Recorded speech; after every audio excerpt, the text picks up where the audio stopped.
Well, I had a serious problem in '83, and before we did our first album, I ruptured the whole left side of my voice. And I mean, I just, it was like you have a flat tire going down the road at 200 kilometers an hour. That's what happened to me.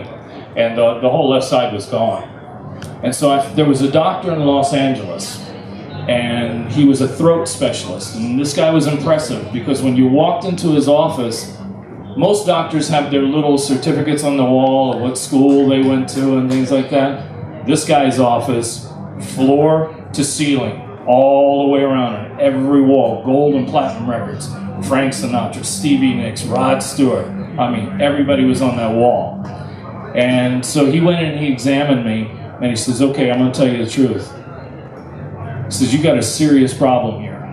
You may never sing again. But if you do exactly what I tell you to do, I'll get you through this. He says, the first thing that's gonna happen is you're not gonna speak for 6 weeks. The phone rings at your house, let it ring.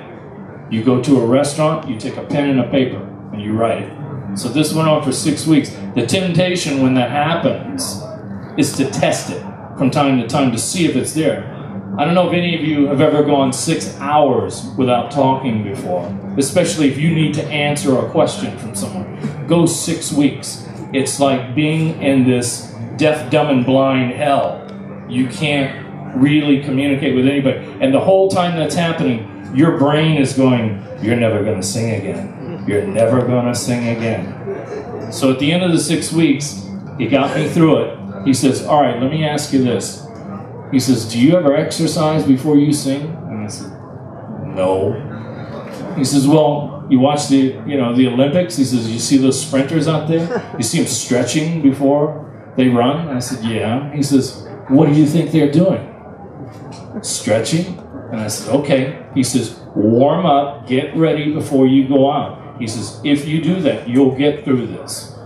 And so I found that over a period of time, the stretching not only helped me from becoming hurt again, it actually strengthened me in ways that I'd never known before. So it ended up being a blessing in disguise. That's a long story to tell you what really happened.